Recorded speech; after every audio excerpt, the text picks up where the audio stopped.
Hoje, eu não era muito sociável na faculdade. Não tirava boas notas, não estava em uma fraternidade, não tinha namorada e não estava muito envolvido em nada. Não era um garoto muito feliz, mas não estou reclamando. Encontrei uma garota leal que nunca pararia de lutar por mim. No final dos meus 30 anos, minha vida está boa agora. Moramos juntos com 2 gatos, chamados Blue e Haas, e estou planejando propor casamento em breve. Como eu estava dizendo, embora eu não estivesse em uma fraternidade e festas genéricas de fraternidade estivessem fora de questão para mim, eu ainda queria me divertir. Quero dizer, quem não gostaria? Meus amigos Brian e Ian estavam no mesmo barco. Passávamos a maioria dos fins de semana matando o tempo no dormitório de Bryson. Dito isso, aproveitávamos todas as oportunidades que tínhamos quando se tratava de festas. A maioria das festas que tivemos a sorte de ir eram fora do campus, o que significa que não eram associadas a nenhuma das fraternidades ou à própria escola. Uma vez nós realmente dirigimos mais de 1 hora só para ir a uma festa. É seguro dizer que estávamos bem desesperados. Uma sexta-feira à tarde, Ian mandou mensagem no chat do grupo, dizendo que a garota com quem ele estava falando sabia de uma festa não tão longe. Ela tende a atrair as garotas mais estranhas. Tenho certeza de que você sabe de quem estou falando. Bryson brincou que não queria ir a uma festa de anime death metal emo, com o que eu meio que concordei. Ian foi bem inflexível e nos convenceu de que essa seria uma festa normal. Não é como se tivéssemos algo melhor acontecendo. Bryson convenceu seu irmão Chris a ser nosso motorista designado. Chris não bebia de qualquer maneira e disse que toparia uma festa, então tudo parecia bem. Enquanto dirigíamos para a festa, Ian começou a reclamar da garota com quem ele estava falando. Ele disse que ela não o respondia há horas, o que, honestamente, não foi muito surpreendente, considerando o tipo de cara que Ian era. Ele estava dividido e disse que estava tendo dúvidas sobre ir, o que parecia uma reação exagerada. Já estávamos a 30 minutos de distância, então não íamos simplesmente virar e ir para casa. Dissemos a ele para engolir e não deixar que isso estragasse a noite. Depois de mais alguns minutos, Ian disse que o perfil de Calista desapareceu completamente do seu telefone. Nós contamos a ele que ele provavelmente havia sido bloqueado e que ela provavelmente decidiu ir para a festa com outra pessoa. Ele fez beicinho pelo resto do caminho. Quando chegamos na festa, soubemos instantaneamente que tínhamos feito a escolha certa. A casa era enorme, especialmente comparada ao resto das casas no quarteirão. Ian não queria entrar ainda, dizendo que precisava de uma bebida para tirar sua mente da situação. Bryson e eu não nos opusemos a beber. Então dissemos a Chris para estacionar um pouco mais abaixo na rua para que pudéssemos beber antes de entrar. Nós matamos algumas das cervejas que trouxemos conosco e observamos as pessoas entrando na casa e dirigindo. Honestamente, parecia uma festa bem animada. Quando Ian estava satisfeito com sua bebida, nós 4 começamos a caminhar até a casa. Assim que entramos, percebi que algo estava errado. Para começar, todas as luzes estavam acesas, como se não houvesse iluminação ambiente em toda a casa. Apenas as luzes brilhantes do teto, que você esperaria que estivessem apagadas em uma festa de faculdade. A maioria das pessoas lá estava muito bem vestida, não o que você esperaria em uma festa mais animada. A cena parecia mais um jantar chique do que qualquer outra coisa. Mas talvez fosse isso, afinal, não tínhamos muitos detalhes sobre o que estávamos entrando. Não parecíamos muito deslocados, mas as diferenças de vestuário eram definitivamente perceptíveis. A música também era bizarra. Eles não estavam tocando trap, hip hop ou qualquer outra música comum de festa. Em vez disso, estavam tocando algum tipo de música etérea, quase hipnotizante. Não tenho certeza de qual gênero era ou como descrevê-lo, mas nenhuma das músicas tinha palavras, apenas instrumentos. Não era ruim em si, mas era estranho. Meus amigos e eu nos entreolhamos, tentando entender o que estava acontecendo. Questionamos Ian sobre os detalhes, mas ele disse que estava tão desinformado quanto nós. Nós 4 andamos um pouco, explorando a casa. Havia álcool por todo lado, então nos servimos. Alguns minutos depois, comecei a notar as pessoas olhando para mim e desviando o olhar em seguida. Era tão aparente que comecei a me perguntar se havia algo nos meus dentes. Imaginei que estava recebendo olhares por causa do que eu estava vestindo, o que fez sentido para mim na época. Nós 4 estávamos honestamente nos divertindo, apesar da atmosfera estranha. Aliás, retiro o que disse. Chris estava bem entediado e disse que ia fumar no carro. Imaginamos que era porque ele não tinha uma gota de álcool nele. Alguns minutos depois que ele saiu, um grupo de garotas se aproximou de nós. Definitivamente, não éramos muito confiantes. Então, ser abordado era algo novo. As 3 começaram a flertar conosco quase imediatamente, sem nem mesmo sutileza. Elas brincaram sobre uma taxa de entrada, o que achei engraçado, até perceber que estavam falando sério. Elas seguravam uma garrafa de tequila, que definitivamente não recusaríamos. Sem pensar muito e não querendo parecer chatos, bebemos da garrafa. Depois disso, nós 6 ficamos juntos, bebendo, conversando e, ocasionalmente, dançando. Estava indo muito bem. Em um ponto, notei uma marca estranha no pescoço de Tina. Era uma linha verde curta, mas sólida, que parecia ter sido desenhada com uma canetinha Sharp. A linha era bem fina, e eu provavelmente nem teria notado se não estivesse tão perto dela. Eu debati perguntar a ela sobre isso, mas decidi não fazer para evitar potencialmente ofendê-la. Poderia ter sido uma marca de nascença ou algo assim. Mesmo assim, uma vez que eu a vi, não consegui deixar de notar. Parecia tão artificial. E verde de todas as cores? Quem usa maquiagem verde? Não poderia ter sido uma mancha de maquiagem. Decidi deixar para lá e continuei flertando com ela, imaginando onde as coisas iriam parar. Eventualmente, vi Bryson e a garota com quem ele estava começando a subir as escadas, o que me deixou feliz por ele. Logo depois, notei Ian e sua garota também caminhando em direção às escadas. Fiquei nervoso para perguntar a Tina qualquer coisa sugestiva, porque não queria estragar nada. Apesar do álcool, eu me sentia muito ansioso e suado. Então, disse a Tina que estava indo ao banheiro e que voltaria logo. O único banheiro que consegui encontrar estava ocupado, então fiquei do lado de fora da porta e esperei. Eventualmente, a porta se abriu, e um cara muito alto e mais velho, vestindo uma camisa branca de botões e calças de linho, saiu. Corri para o banheiro e ele esbarrou em mim. Eu me virei, meio que esperando que ele se desculpasse, mas ele apenas ficou lá me encarando. Foi a coisa mais estranha. Ele apenas ficou lá com um olhar vazio, me avaliando. Eu estava prestes a dizer algo quando notei o que estava em seu pescoço. A mesma linha verde que eu tinha visto em Tina. Era literalmente idêntica. Contra meu melhor julgamento, perguntei a ele qual era o problema dele. Ele sorriu e balançou a cabeça antes de dizer: "Quem te convidou?" Sem saber como responder a isso, eu deixei escapar. "Calista, a garota que deixou Ian na mão." Ele riu e olhou para cima, como se soubesse de quem eu estava falando. Ele olhou de volta para mim, seu sorriso desaparecendo completamente, e em voz baixa repetiu o nome dela antes de gesticular ao redor da festa. "Você vê Calista aqui?" Eu não sabia como responder a isso. Então simplesmente bati a porta na cara dele, me perguntando o que diabos tinha acabado de acontecer. Eu não conseguia superar o que ele disse, ou aquela marca verde em seu pescoço. Parte de mim se arrependeu de não ter feito mais perguntas a ele sobre o que diabos estava acontecendo. Saí do banheiro procurando por ele, e enquanto caminhava pela festa, notei mais pessoas me olhando como se eu não pertencesse. Não me importava. Eu precisava encontrar meus amigos e tirá-los daqui. Enquanto vagava pela festa, eu não conseguia parar de pensar naquela marca verde. Comecei a olhar atentamente para o pescoço das pessoas, tentando ver se mais alguém tinha uma marca igual. E, para meu horror, realmente vi mais 2 pessoas com as linhas verdes nos pescoços. Todas eram da mesma cor, comprimento e espessura, tudo idêntico. Foi assustador. Continuei procurando por aquele cara o tempo todo, analisando o pescoço das pessoas. A maioria não tinha marcas, mas eu continuava vendo vislumbres de linhas verdes nos pescoços de várias pessoas. Estava começando a surtar, então fui até as escadas procurando meus amigos. Felizmente, enquanto subia, Bryson e Ian estavam descendo. Pedi aos 2 que me seguissem e os levei para um corredor vazio para que pudéssemos conversar. Contei brevemente a eles sobre minha teoria e disse que precisávamos sair dali imediatamente.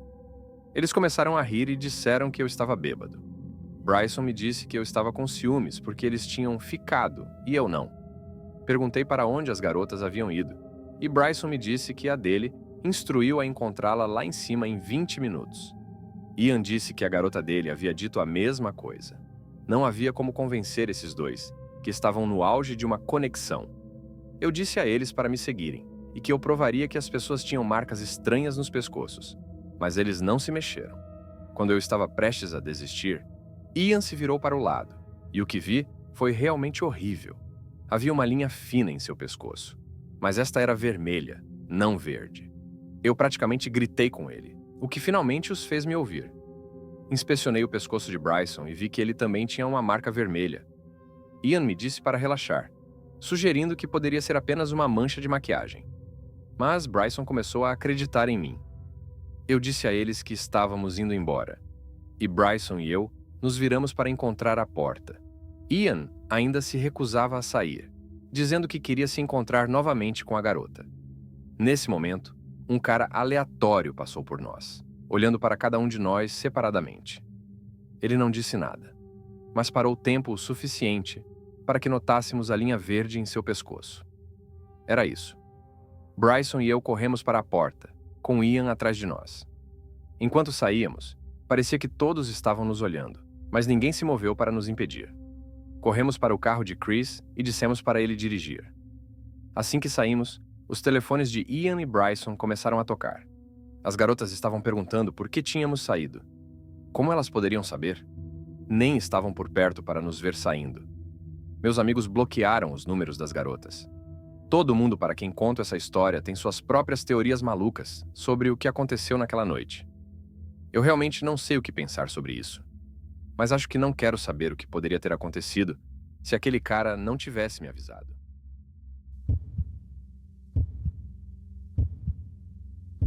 Sou estudante de graduação em Engenharia Civil na Universidade de Purdue. Na verdade, comecei há alguns meses.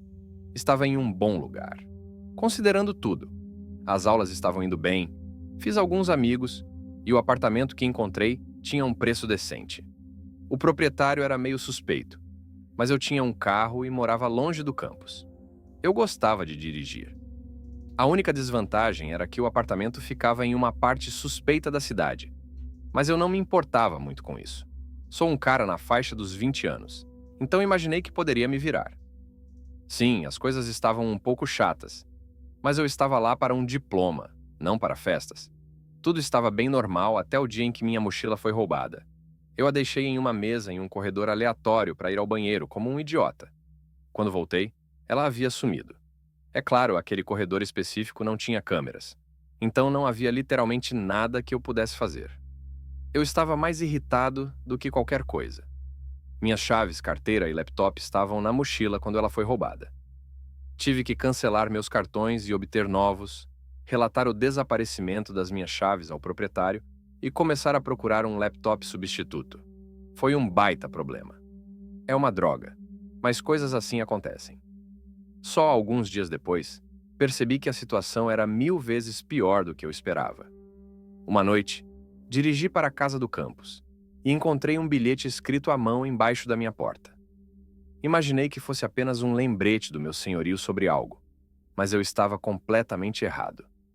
Quando o abri, ele simplesmente dizia: "Eu te vejo", sem nome, sem assinatura, apenas essas 3 palavras. Imediatamente juntei 2 e 2. Quem roubou minha mochila mexeu no meu laptop e descobriu onde eu morava. Isso já era assustador o suficiente. Mas então, tive um pensamento muito pior. Quem roubou minha mochila também tinha as chaves do meu apartamento. Senti minha pele arrepiar e olhei por cima do ombro, meio que esperando ver alguém lá. Corri para o meu apartamento e bati a porta. Eu tinha uma fechadura, então, mesmo que alguém tentasse arrombar, eles não conseguiriam passar por ela. Nos dias seguintes, recebi mais notas, todas escritas à mão. Eram apenas frases estranhas como "eu sei o que você fez" ou "cuidado com você mesmo". Comecei a realmente me assustar. Eu nunca fiz nada de errado, mas se alguém mexeu no meu laptop, quem sabe o que poderiam ter encontrado? Eu realmente não sabia o que fazer. Ir à polícia ajudaria? Eu esperava que a pessoa que estava mexendo comigo ficasse entediada e parasse, então tentei ignorar. Uma noite, estava me preparando para dormir quando notei algo estranho. Lá fora estava escuro e minhas cortinas estavam meio fechadas. mas juro que vi um flash, como se alguém tivesse tirado uma foto minha. Rapidamente, fechei as cortinas, mas meu coração estava disparado. Quando olhei novamente, não havia ninguém lá. As coisas não pararam por aí. Comecei a notar pequenas coisas ao redor do meu apartamento fora do lugar. No início, pensei que estava sendo descuidado. Meus sapatos estavam em um lugar diferente, ou meu casaco pendurado na cadeira em vez de no cabide. Eram coisas pequenas que eu poderia explicar se tentasse, mas, então, um dia, cheguei em casa e encontrei meu quarto revirado. Meu lençol tinha sido arrancado, as gavetas da cômoda estavam abertas, e meus livros estavam espalhados pelo chão. Parecia que alguém tinha invadido o lugar. Chamei a polícia, é claro, mas eles não fizeram muita coisa. Sem entrada forçada e nada roubado, não havia muito que pudessem fazer. Pedi ao meu senhorio para trocar as fechaduras, mas ele disse que levaria pelo menos 2 dias para conseguir alguém. Implorei para que ele fizesse isso mais cedo, mas ele apenas deu de ombros, dizendo que não era uma emergência. Me senti traído. Como ele não achava que isso era uma emergência? Eu continuei pressionando, mas ele parou de responder. Isso aconteceu literalmente ontem. Enquanto escrevo isso, mal dormi na última noite. Estou pensando em trocar as fechaduras por conta própria, mas não sei como fazer isso sem causar danos caros. Fiquei tão nervoso que faltei a todas as minhas aulas esta manhã e não saí do meu quarto. Ainda estou aqui, escrevendo tudo isso e me preparando para confrontar quem quer que seja, se eles voltarem. Tenho certeza de que, se essa pessoa olhou meu laptop, sabe meu horário de aula. Talvez eu me esconda em algum lugar e os surpreenda, se tentarem entrar enquanto eu deveria estar na aula. Acho que é isso que farei. Vou atualizar assim que puder.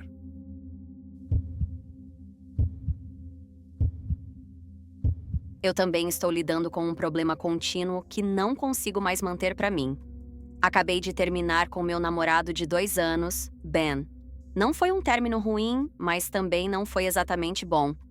Estávamos discutindo há meses e era óbvio que as coisas não estavam indo bem.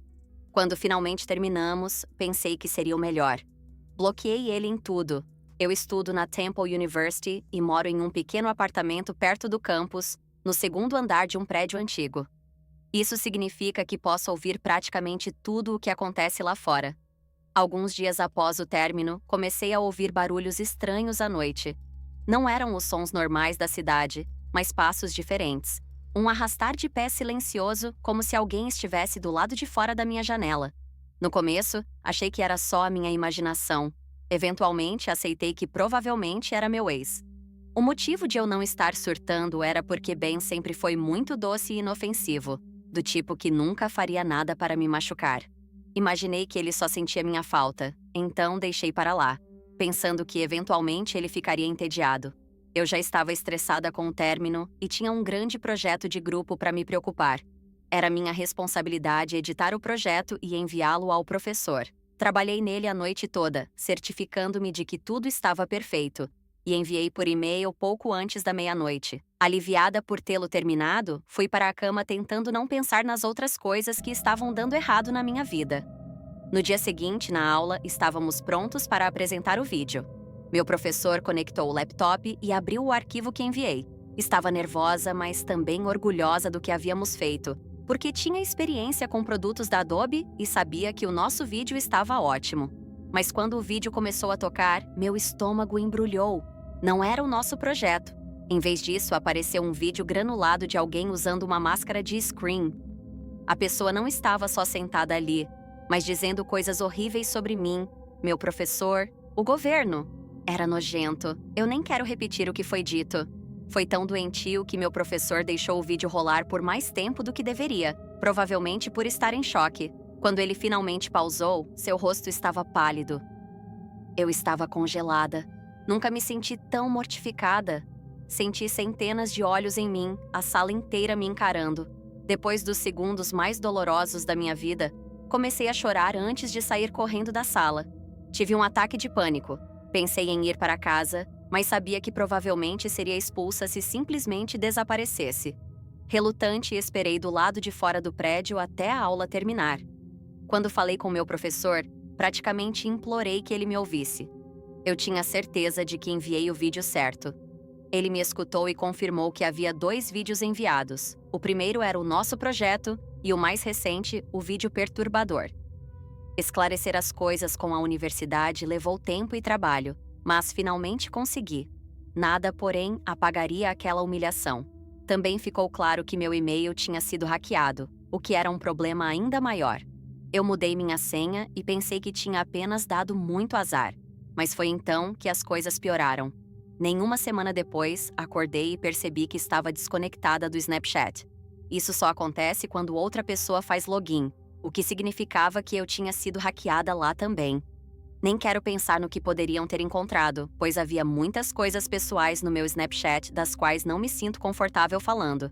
Decidi ligar para a polícia e contar tudo a eles. Para minha surpresa, Ben concordou em ser interrogado. A polícia conseguiu confirmar que ele não estava por trás do hacking. Ele admitiu que postou algumas das minhas informações privadas em um fórum online logo após o término, mas jurou que nunca compartilhou minhas senhas. Ele explicou que, embora não tivesse postado senhas, as minhas eram fáceis de adivinhar. E para piorar, eu usava a mesma senha para tudo.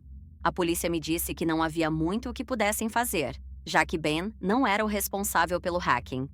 Foi então que a gravidade da situação me atingiu. Outra pessoa tinha, basicamente, todas as minhas informações privadas. Eles poderiam facilmente me chantagear. Mudei minhas senhas imediatamente, mas podia ser tarde demais. Algumas semanas se passaram e nada aconteceu. Meu melhor palpite é que a pessoa percebeu que envolvia a polícia e não queria correr o risco de ser pega. Achei que tudo tinha acabado. Claro que eu estava enganada. Um dia uma pessoa aleatória me adicionou no Snapchat, o que não era incomum. Quando adicionei de volta, porém, eles começaram a me enviar fotos. Fotos de mim. Você provavelmente imagina o tipo de imagens que eles estavam enviando. Eu os bloqueei antes que pudessem me ameaçar, mas tinha certeza de que era isso que eles estavam prestes a fazer. Fiquei em choque, chorei e me senti mais impotente do que nunca. Por cerca de uma semana, perfis aleatórios continuaram a me adicionar no Snapchat. Eu sabia que era a mesma pessoa por trás de todos esses perfis. Nunca aceitei os pedidos, por medo de que me chantageassem ou pedissem dinheiro. Mas isso já dura cerca de uma semana, e eu não sei o que fazer. Não há literalmente nenhuma evidência ou maneira de rastrear essa pessoa. A polícia não tem informações suficientes para se envolver, e mesmo se tivesse, não parece que poderiam fazer muita coisa. A pior parte é que essa pessoa sabe meu endereço e todos os meus dados pessoais. Se eu continuar ignorando os convites no Snapchat, tenho medo do que possam fazer. Eles já estão me espreitando do lado de fora do apartamento, então eu não duvidaria que poderiam ir mais longe. Estou rezando para que fiquem entediados e simplesmente parem. Para qualquer jovem que esteja lendo isso, tenha cuidado com o tipo de fotos que guarda no seu telefone. Eu não sei se esse pesadelo vai acabar algum dia.